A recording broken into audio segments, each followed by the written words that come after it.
अस्सलाम वालेकुम। मैं हूं जाबिर बेग। मैं तमाम इंसानों से मुखातिब हूं जो दुनिया के किसी भी कोने में रहते हैं और किसी भी मजहब से उनका ताल्लुक है।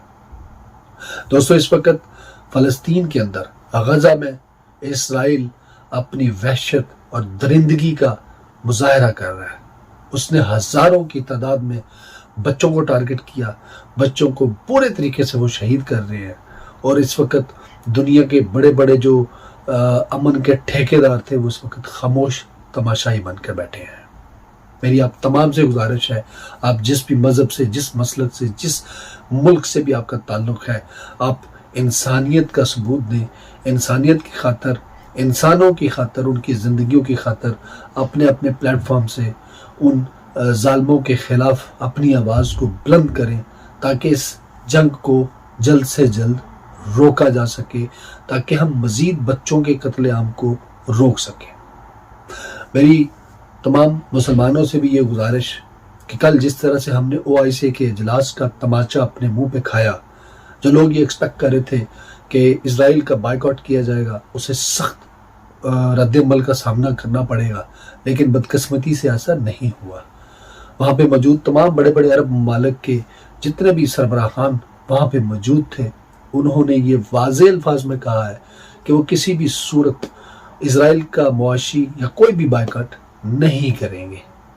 ये हमारे मुंह पे एक तमाचा है। ये दूसरे जो कौमें हैं वो हमारे मुंह पे हंस रही हैं कि तमाम ममालिक जो हैं वो इस वक्त फ़लस्तीन से दूर हट रहे हैं, इस जंग से अपने आप को दूर कर रहे हैं, वो उनका साथ नहीं दे रहे।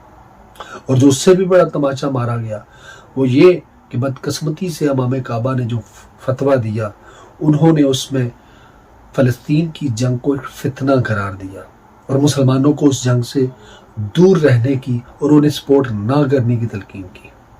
यह है मुनाफ़िकत की इंतहा कि हम जिन अरब को मानते हैं, उन्हें हम सारा कुछ समझते हैं, जिनको हम फॉलो करते हैं, वो इस तरह हमारी पीठ पीछे छुरा घोंपते हैं।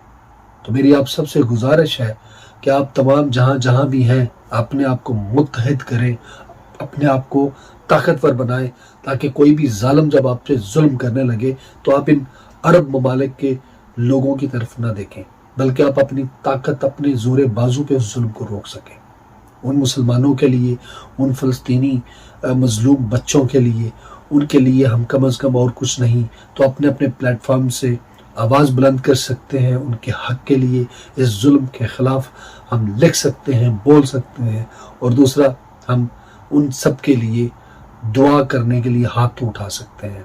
तो अपने हाथ ज़रूर उठाएं उनके लिए, उनकी बेहतरी के लिए, उस मुल्क के अंदर अमन के लिए दुआ ज़रूर कीजिएगा।